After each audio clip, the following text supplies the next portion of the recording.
This is an amazing thing. There's very few breeds of poultry in the world that a kid could just go up to like this and pick them up. They're quite extraordinary. Very timid. It's almost as if they're a bit spaced out.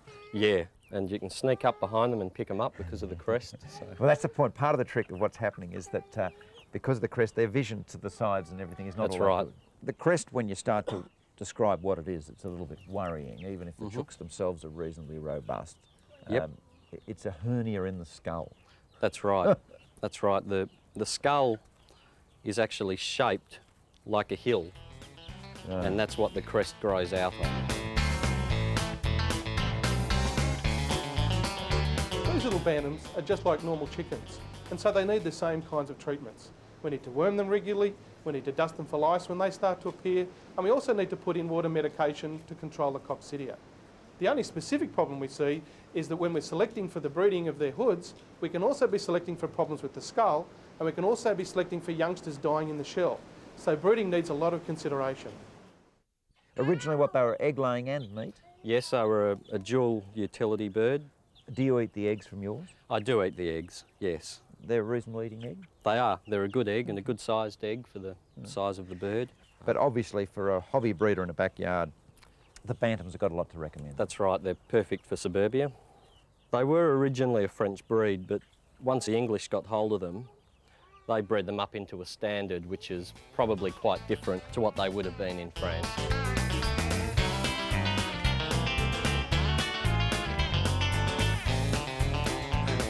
Now, I suppose there'd be some people wondering why on earth you wash chook.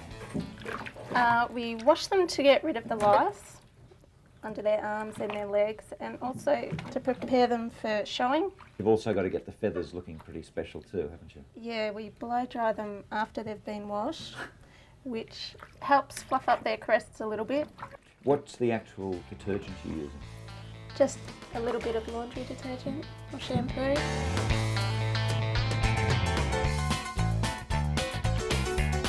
They don't come in many colours, that's basically it. Well, the standard in Australia is the black and white mottled. Yep.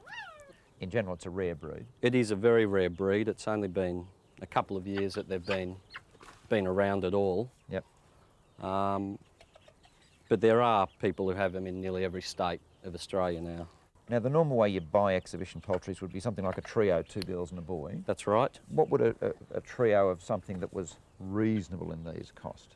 $50 a bird for a good quality, well-rounded bird. So a trio would be $150 worth. Which, when you think about it, like if you're thinking of breeding dogs, they're often $600 and more each. That's right. That's right. And there's far more ornamental breeding in these than there is in a dog. Yes, sure. But if everybody gets very excited about having these for the kids, there's not going to be many of them to go around.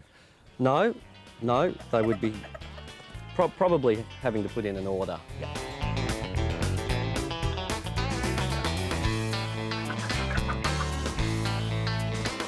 No, don't shake it, Cody, please.